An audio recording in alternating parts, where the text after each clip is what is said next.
Good morning, everyone. Not many people here yet because it sounds like there's a bit of confusion with some of the announcements. But if anyone can hear me outside, you probably can't.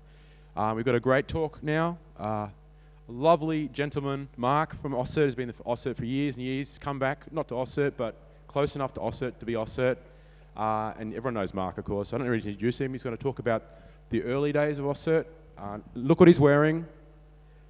Early AusCERT shirt, which I had once, and it's now, I don't know. Yard shirt? Yeah. No, it's gone beyond yard shirt. And the early cap, which is now, I don't know, it's got covered and stuff. So, yeah, please welcome Mark.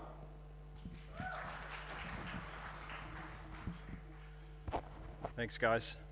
So, I'm hoping a few more people will come in and not be confused by the timing stuff, but hey, I'm going to kick off anyway. I hope you guys like history. I know the theme of the conference is, back to the future, and I think it's sort of suggesting what we can learn from history, looking back what we did, what we're doing now, that kind of thing. And I'm hoping that you'll see some of the trends in this presentation will reveal that some of the things we learned in the past we're actually using now in the future and into the future. So let's get on with it. One thing I wanted to say is that my friend and colleague, Eric, can't join me today, unfortunately. He's here in spirit. He has personal commitments, but he's wished me the best. And so you'll see references to we here. That's because it was going to be originally Eric and myself, but I'll carry the can for us and we're all good. One thing I want to say is we're not historians, so we've taken every effort to make this as accurate as possible, but depending on who you talk to, and this information is like 2 decades old, so depending on who you talk to, the information may be incorrect or deemed incorrect. I've done my best to get it right for you guys. So I'm going to cover roughly this period, the starting of AusCERT when it was called CERT back in the day, 1993, 92 in fact, and through to about 2003, so it's around a decade. I'm going to try and squeeze it all into 40 minutes, which is, interesting, so we'll give it a crack. I'd like to cast your imagination or your mind back, if you're around, to 1989.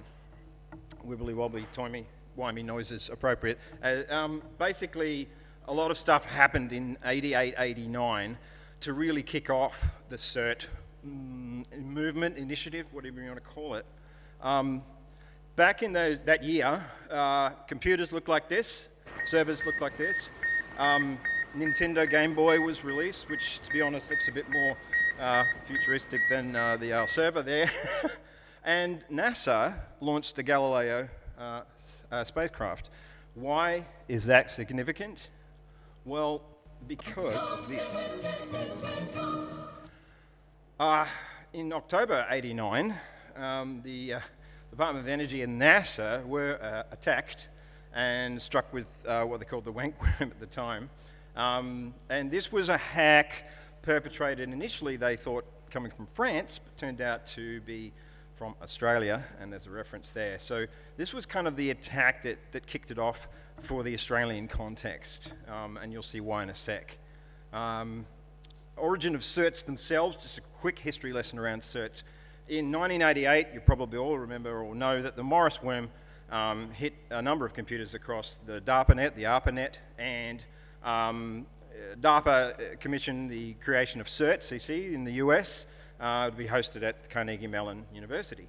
In 1989, the wank worm hit a number of US systems, and they realized they needed coordination amongst multiple teams across the US and elsewhere in the world. Hence, the first organization, the Forum of Incident Response Security Teams, was created as a result of that attack. So there's the sort of the background. Now, in Australia, things started to heat up, and around 1992, we saw some pretty serious activity coming from Australia attacking international sites. And the FBI from the US got involved, and there was a lot of newspaper articles and reports around QUT. They weren't the only university involved, but they unfortunately got publicly outed in a number of articles. And the QUT folks had something to say about it. They said, oh, well, maybe we should restrict students from accessing the internet. That'll solve it, right?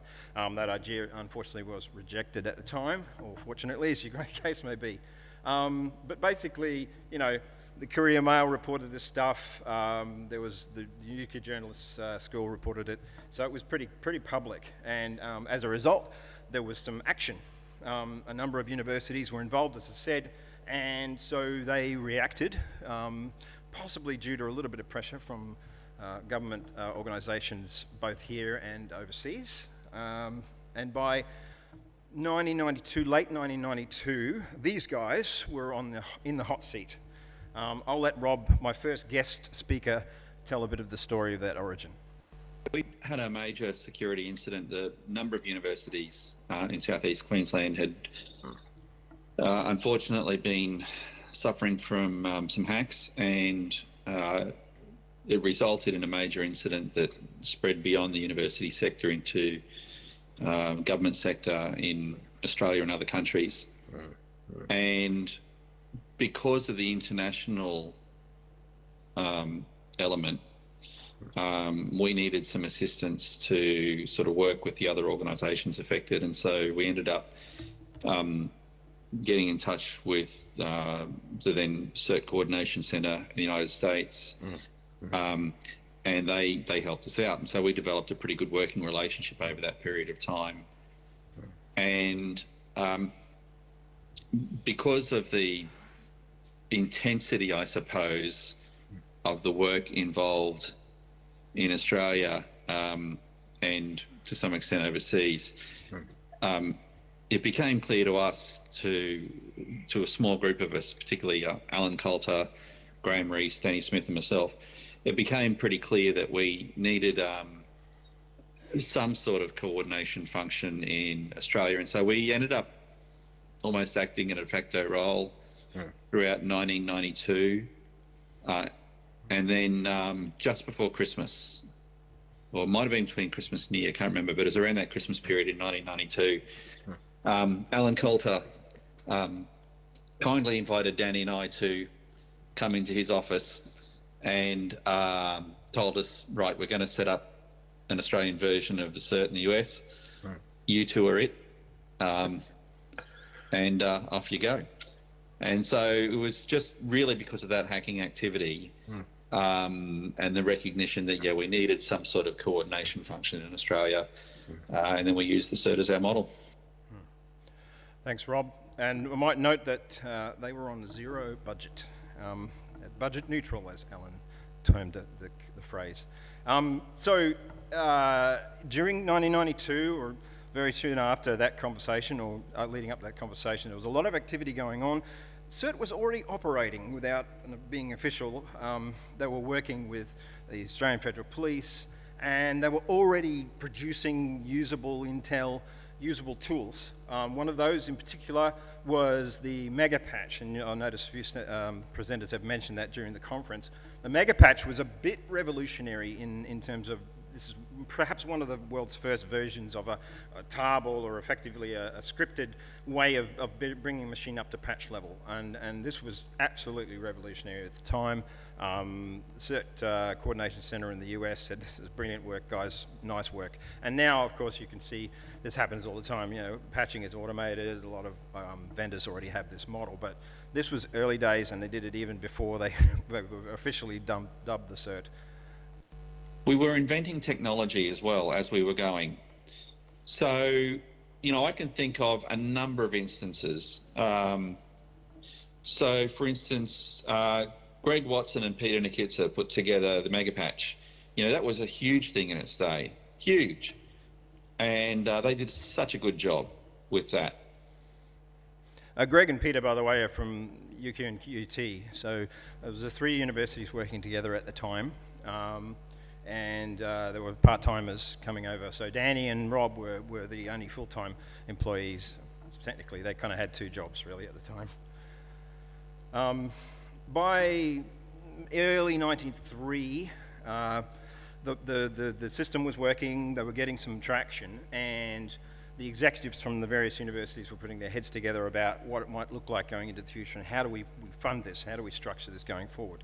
So here's a bit of a snippet from an email from John Note to Graham Rees talking about what AusCERT or CERT should do, how it should be angled. And John notes here that it really should be around education and training.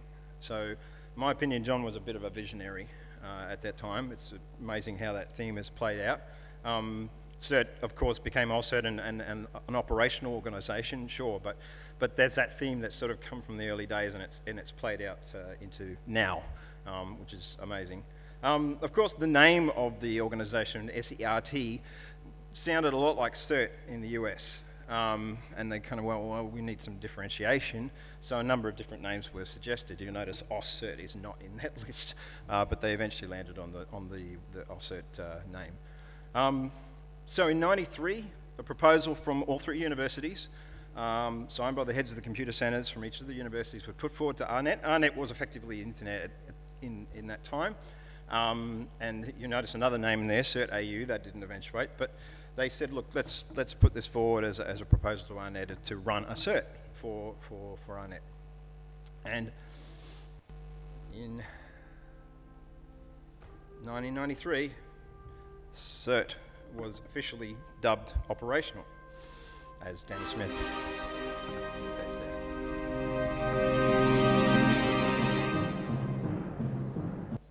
Obligatory 2001 music. Okay, so so what else was happening? Crime, okay? With the commercialization and socialization of the internet, especially the World Wide Web, members of the public and businesses were starting to use it, not just universities, not just researchers, and not just students hacking. And so real crime was being committed, and obviously it was happening earlier, but the police were tasked at the time with dealing with this crime, and the caseloads got pretty big. A young chap called Byron Colley, who was in the Brisbane office of the fraud squad in the AFP, was tasked with a whole bunch of stuff, and he said, oh, well, I've got a basic comp sci background, but I really don't know what I'm doing, guys. Can you help? He came to his colleagues in the university, principally because he figured that universities understood what was going on, because that was one of the vehicles for the attacks, you know. So in those early times, they really needed some training. They didn't have any resources, this is the police, so they leaned on the universities to assist. The newly formed CERT stepped up.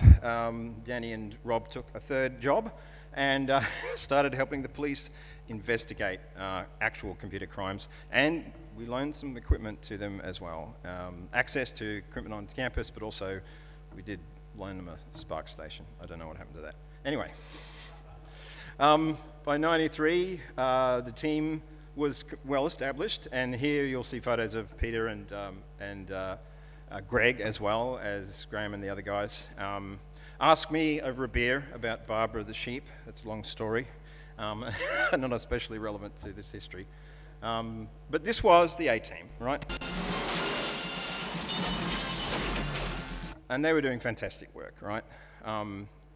Danny, in particular, did a lot of travel in the early stages. Danny traveled overseas. He met with the guys in the first organisation and spent a lot of time with CERT-CC in the US. And this postcard sort of holds a nutshell view of what was going on in terms of, he went to US, they joined first, which is great, you know, to be part of the global collaborative of CERTs. But, you know, also Danny had spoken to him and said, look, how do we do this global collaboration stuff? Because it's all a bit loose and fast.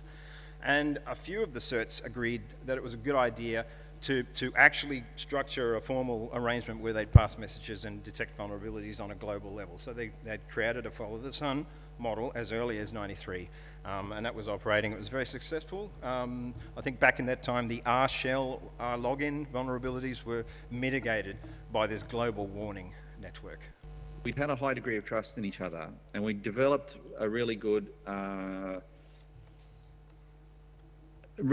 way of sort of handing off to each other. You know, we were working very effectively, you know, across countries, across time zones, across organisations. It was going quite well, and so the global warning network thing was just an extension of that. But of course, once the community gets larger, of course, then, you know, it becomes harder to, you know, maintain that intimate working relationship, if you like. And that's just the way these things go. That's always the way. But yeah, early on it was the personal relationships that cannot be underestimated. It's the getting to meet the people as human beings and developing a level of trust in your counterparts. That's what made it work. And, you can have all the process that you like and all that stuff, but ultimately it really depended on knowing the other human beings. I'm not sure I completely agree with Rob there on you can't do it now, because I actually still see it in action today. So he's right, and I slightly disagree. So, we're still doing it. Personal relationships are still forming, and it's still useful. And it's been the theme of the conference. I mean, David said at the beginning, people. That's still the most important thing in our industry, sharing information and being greater than the sum of our parts, right?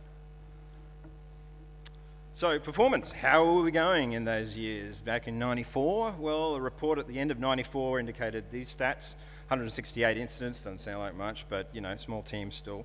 Couple of bulletins published about vulnerability information, and 6 advisories. Now the advisories are well researched, probably original work, and sometimes took weeks to put together, so that's quite a reasonable number for that time.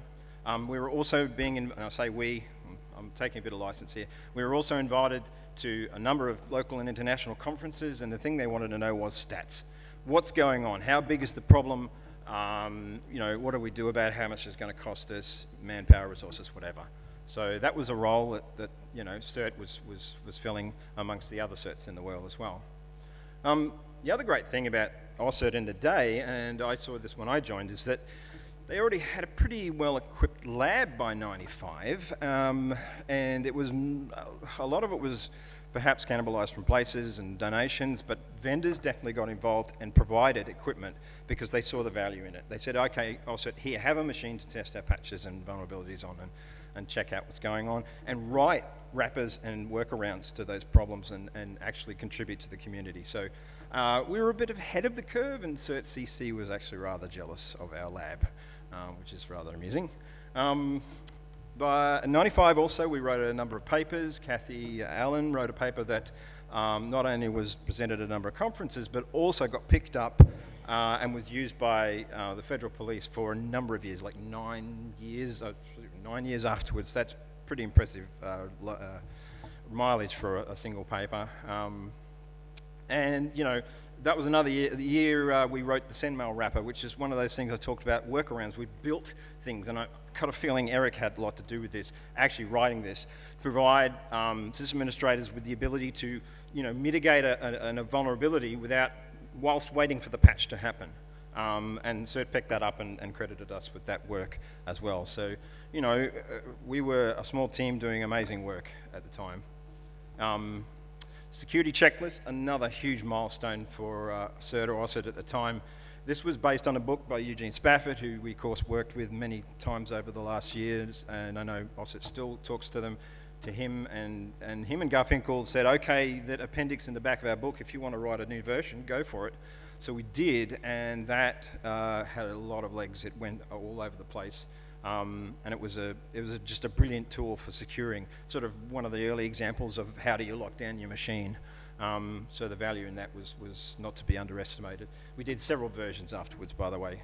The last one was about 2007 that I can track down.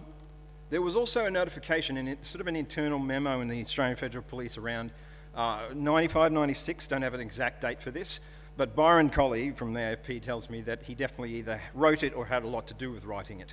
And it was an internal memo to talk to Australian police about how to manage computer crime.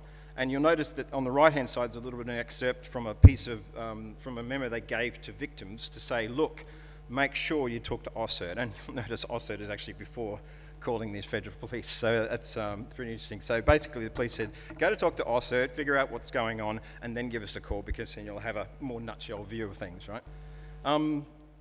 By 96, we were working with these guys. 25 years ago, 95, 96, there weren't that many people talking about vulnerabilities or weaknesses in the program, and for us they were bugs.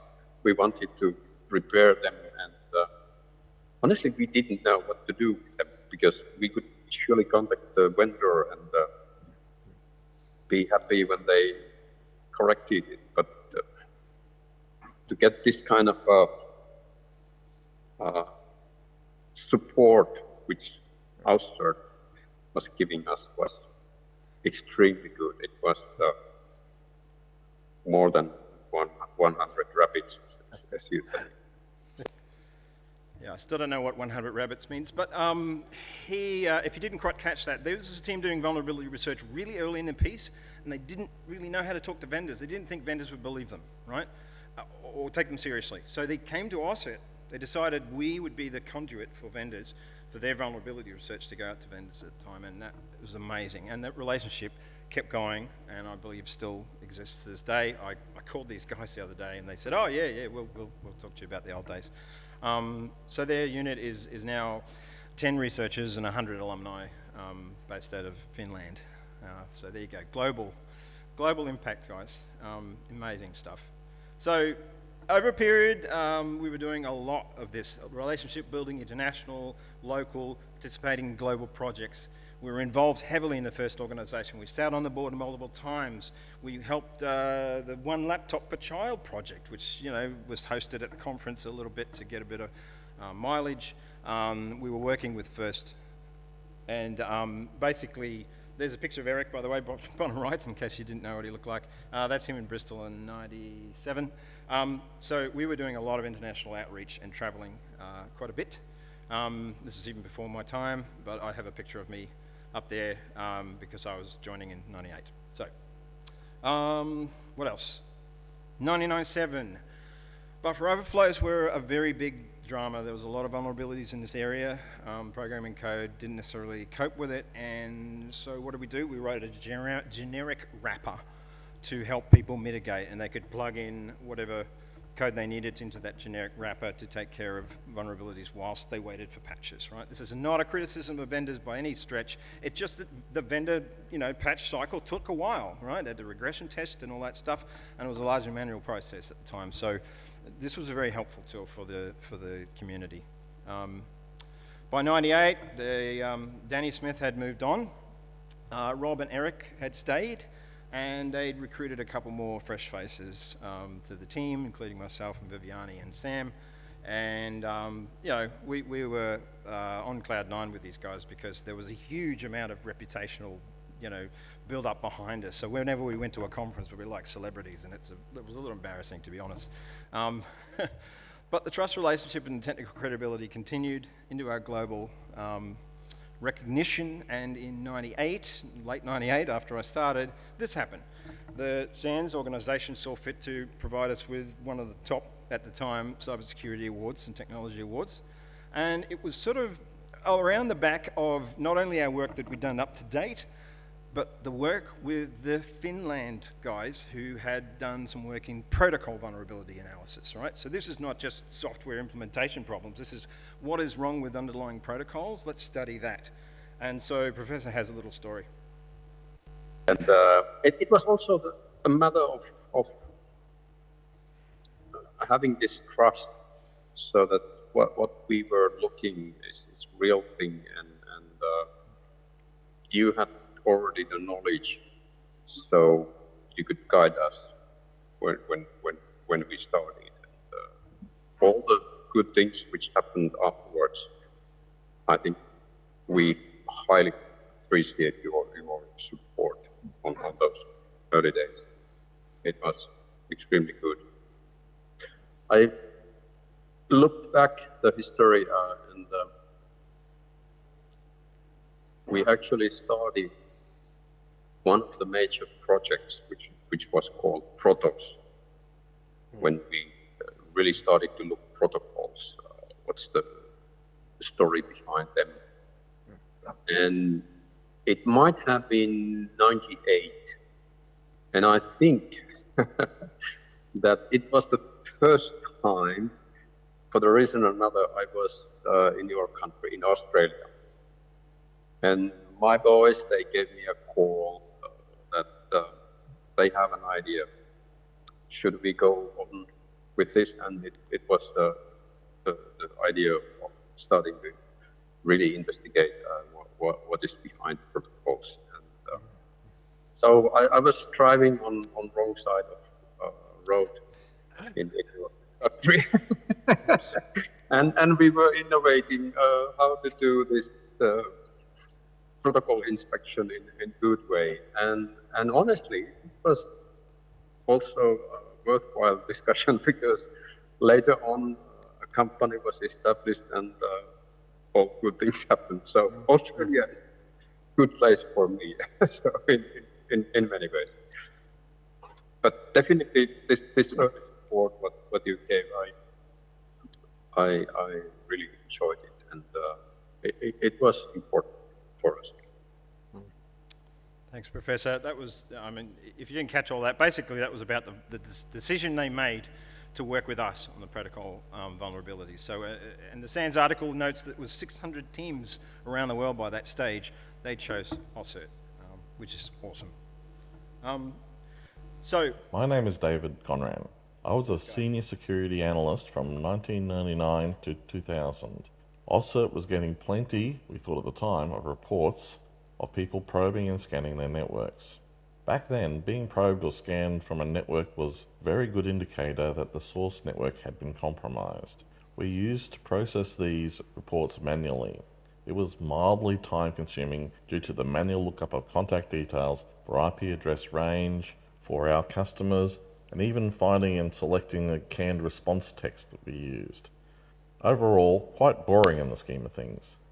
So, being a lazy person at heart, I decided to automate it. After building the tooling to identify the owners of address block, domain names, and making educated guesses at email addresses, this is all back before security@domainname.tld was a thing, and the incident response team that covered that particular source, it cross-referenced other observations and reports automatically. So we began to use the tool internally. For example, tack on a few labels to a report and send it to probe@auscert.org.au. And the system would do the responders' work for them. It worked, and it worked well, saving valuable manpower, time, producing a much better result. After successfully using it internally, I decided to put it forward as an external and public service. Several AusCERT members, our customers, picked it up, and the usage increased dramatically.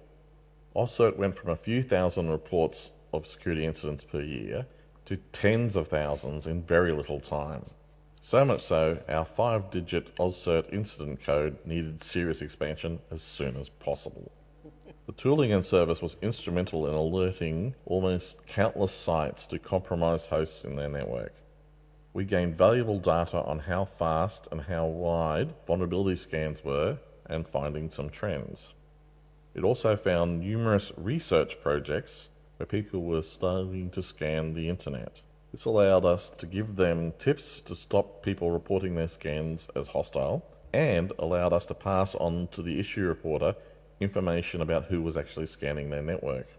One of the unexpected benefits was the relief it gave to some system and network administrators who were just being flooded by scans and frustrated by the effort it took to report them. With our simple API, they could quickly automate processing their logs and feel good that something was actually being done. Yep. Thanks, David, for nearly putting us out of a job. Automating the instant response capability of our operation. And I've got to say, this is a bit of a landmark. One of the first examples, maybe, of doing network IoT before it was called that. And it's only possible if you have a central trusted reporting facility like AusCERT. So that was awesome and just a great product and just came out of a need, you know.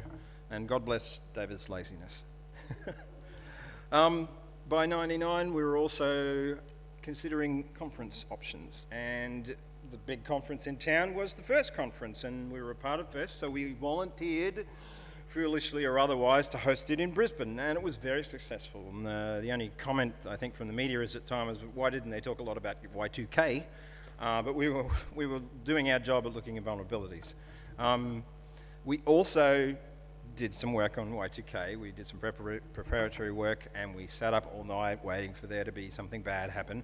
And the rest of the world sat behind us waiting for our call because we were on the early part of the time Terminator. So we also had a massive mirror of tools available, not only our own, but we mirrored all the other useful tools from all around the world. So you could come to one central spot and get everything. We stashed all our advisories for people to read up on and go backwards in time if they needed to. We were really a nexus point. And in 99, we had some, well, in 99 and beyond, we had some pretty serious achievements, and I'll let Nick Tate, former director of AusCERT, talk about those briefly. Hello, my name's Nick Tate, and I was director of AusCERT from 1999 through until 2011. During that time, we had a number of achievements which we were proud of them, and I think I'm still very proud of. We trained many of the certs in our local region. For example, we trained the Chinese National Cert in Beijing and sponsored them into FIRST, of course, the global organization of certs. We also trained certs in India, Thailand, Chinese Taipei, and indeed in other places. In 2002, we started the first computer crime survey. And I think this was novel at the time, and it provided a great deal of information which otherwise wasn't available. Also in 2002, we started the AusCERT conference, this conference. And perhaps some of the most notable things that we could say about that very first conference, which was held in Surface at the time, was that it was sponsored by 3 different governments, as well as an American company, Electronic Warfare Associates, and some other companies as well. But the 3 governments were the Australian government, the Queensland government, and the Chinese government. And that was, I think, a first for many cybersecurity conferences. Over the years, we've had many fantastic speakers. Corey Show, Whitfield Diffie, Bruce Spafford, Simon Singh, Richard Deem, to name just a few.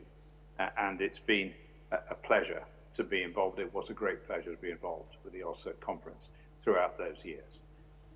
I hope today and this week you have a fantastic conference.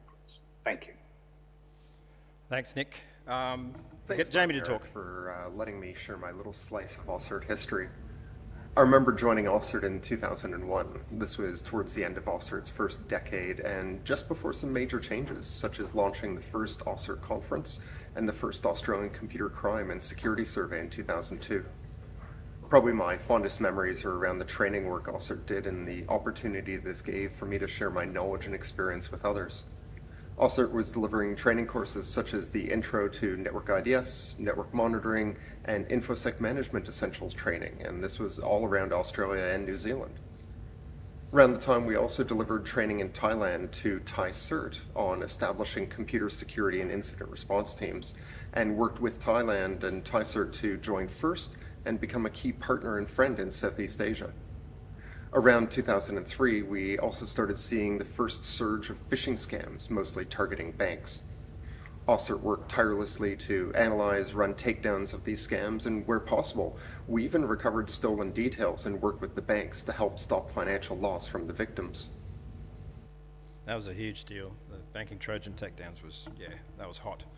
And the banks loved it, of course.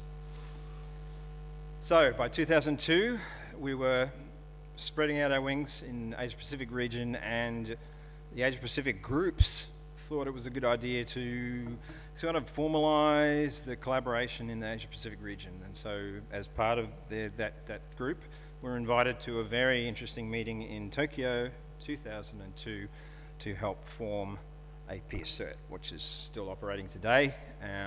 And they're amazing. They're like a subversion of FIRST, or a collaboration. It's very similar. They're all in, most of them are in FIRST. And that was originally a working group of the APNG, which I believe Danny Smith was involved in. So we kind of seeded some of the know-how in the first place, and then it came back to haunt us later and formed into something extraordinary. The AusCERT's still operating. 2003, we were still getting the message out there. Lots to say, lots to do. We were, at this point, of significant interest to the federal government, and they sponsored a couple of initiatives, not only some training in the Asia-Pacific region. AusCERT National was a thing. We became the official national cert for a while.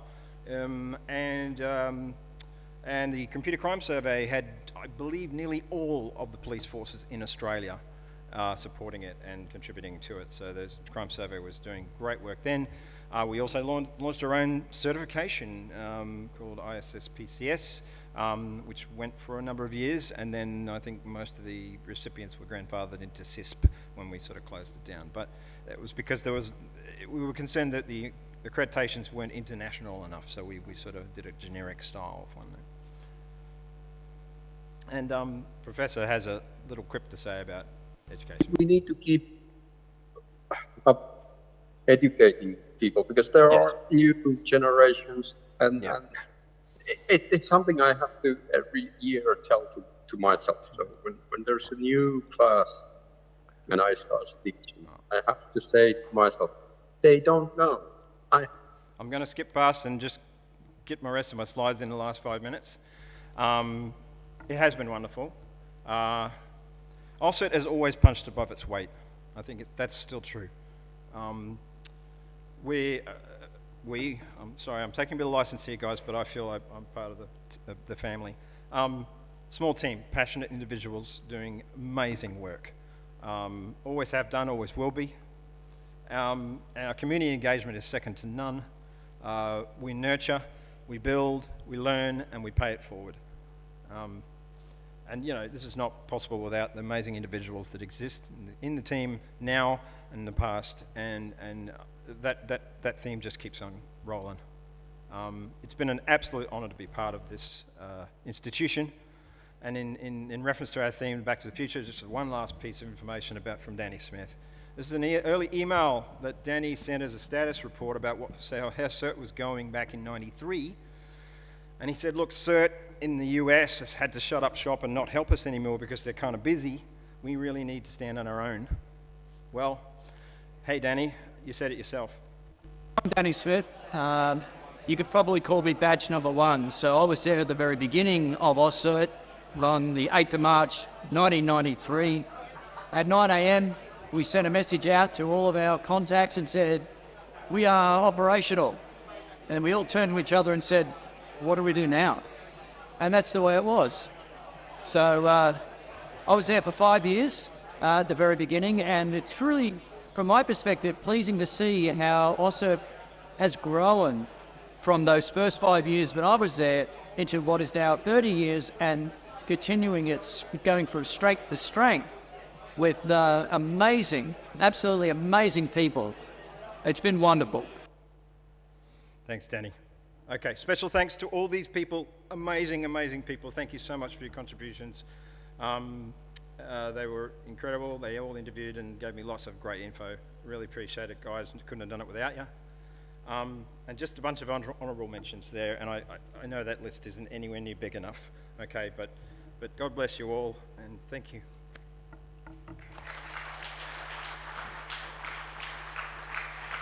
Thanks, Mark. That was great. If you don't know Mark, you should get to know him. He's a lovely guy, and we ran out of time for questions, unfortunately, but he was always available to have a chat, and some amazing memories there. So thanks, Mark, again.